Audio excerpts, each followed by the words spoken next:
Merhaba, hoş geldiniz. Kanalıma ve mutfağıma sefalar getirdiniz. Bugün yine çok güzel, sağlıklı bir tarifim var. Bulgurlu kuru domates salatası. 5 çayına yaptım. Yemek için sabırsızlanıyorum. Hadi buyurun geçin tarife. Ben de tadına bakayım.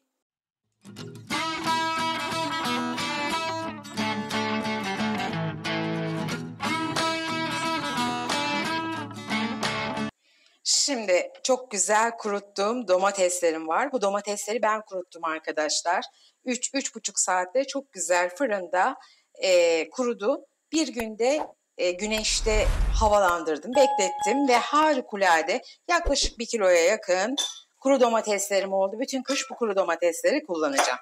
Şimdi o tarifi de size öneriyorum. Mutlaka izleyin arkadaşlar. Şimdi domateslerimin üzerine geçecek kadar kaynar suyumu koyuyorum ve kenarda bekletiyorum. Biz diğer işlerimizi yapana kadar. Sıra geldi bulgurumuza. 1 su bardağı kadar ince bulgurumuza da yine 2 su bardağı aynı bardakla kaynar suyumu koyuyorum. Ağzını kapatacağım. Bulgurumu da beklemeye alıyorum. Bu da bekleyecek. Biz de doğrama işlemlerimize geçiyoruz. 1 bardak bulgur için orta boy, böyle ufak boya yakın bir kuru soğanım var. Bunu yarım ay şeklinde doğruyorum. Çok ufak doğramaya gerek yok.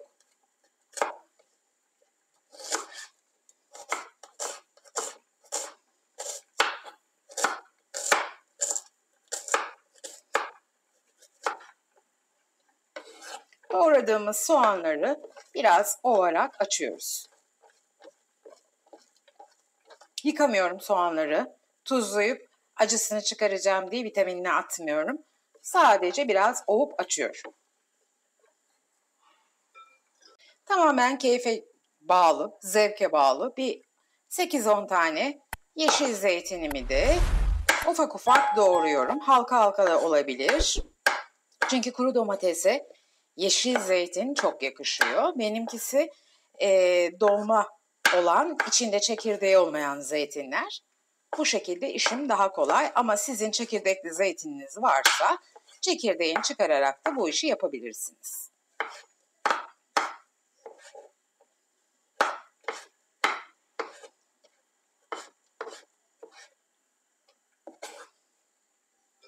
Dört adet de kornişon turşu kullanıyorum. Yeşil zeytin, kornişon turşu, bunlar birbirine müthiş yakışan, sinerji oluşturan leziz yiyecekler. Hemen şöyle ortadan 2'ye bölüp ince ince doğruyorum. Hiç özenmiyorum çok fazla şekillerine.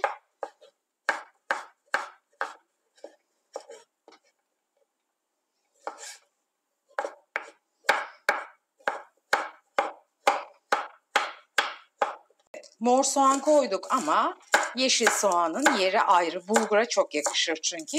Bir 4-5 dalda taze soğanı doğruyorum.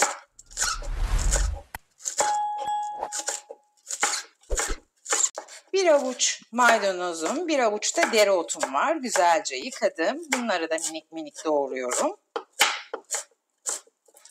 Kaynar suda beklettiğim domateslerimi yumuşattım. Ben kesme doğrama işlemimi yaparken bunlar da yumuşamış oldu. Biraz küçültüyorum ama iri bırakarak, çünkü maksat domates salatası yapmak, kuru domates salatası. O yüzden çok fazla ufaltmıyorum. Tabii ki bunların hepsi sizin keyfinize, damak zevkinize bağlı. İri iri domateslerimi doğruyorum. Nasıl güzel koktu anlatamam size domatesler. Böyle salçayla karışık nefis bir koku. İnsanın kendisinin bu domatesleri kurutup yapması bambaşka bir zevk gerçekten arkadaşlar. Size de tavsiye ediyorum. O videomu da mutlaka izleyin. Çok da kolay yapımı.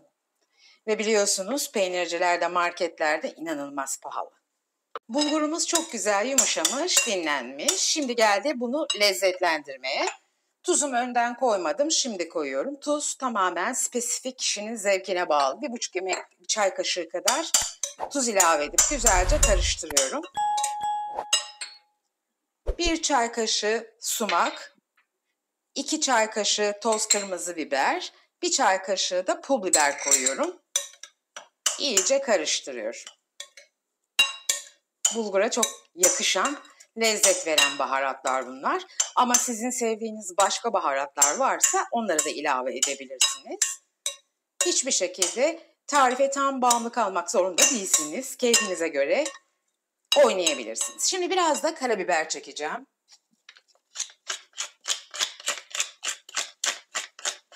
Daha keskin ve sert bir koku versin diye. Müthiş oldu. Kısır değil ama kısıra benzer farklı, böyle nefis lezzetli bir salata olacak arkadaşlar bu. Şimdi bütün bu doğramış olduğum yeşilliklerimi, sebzelerimi ilave ediyorum.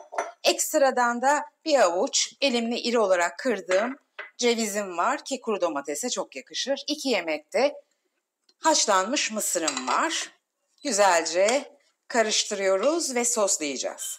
Bence bütün yemeklere ve salatalara lezzeti veren ve farklılaştıran hep soslardır. O yüzden sos önemli. Şimdi sosumuzu hazırlayacağız ama bütün malzemeleri iyice birbirine geçirelim. Harika da bir salata oldu. Sağlıklı ve leziz. Evet, sıra geldi güzel bir sos yapmaya. Şimdi böyle bir yarım çay bardağı kadar zeytinyağımı koyuyorum. Hatta 1'e yakın. Hiç gözünüzde büyümesin. Bulgur çok fazla yağ alır. Kısırdan da biliyorsunuz neredeyse yarım su bardağı kadar yağ koyarız. Şimdi bolca 2 yemek kaşığı nar ekşisi, 2 yemek kaşığı da balzamik sirke koyuyorum. Balzamik sirkesi olmayanlar elma sirkesi de koyabilir ama balzamiğin tadı başka tabii ki. Hemen limonumu koyacağım. 1 adet limonumu sıkıyorum. Ekşisiyle ve yağıyla tam kıvamında olmalı. Şimdi sosumuzu güzelce karıştırdık ve hemen bulgurumuzun üzerine boca ediyoruz.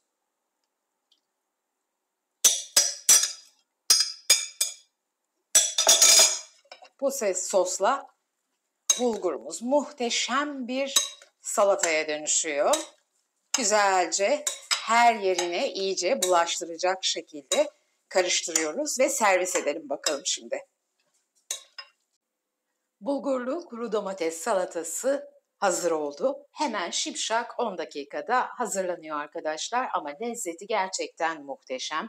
Kısırı andıran ama kısır olmayan, içinde biraz daha farklı lezzetler barındıran çok pratik bir yemek arkadaşlar. Umarım tarifimi beğenmişsinizdir. Bu dakikaya kadar sıkılmadan izlemişsinizdir. Tarifimi deneyecek olanlara şimdiden afiyet şifa olsun diyorum.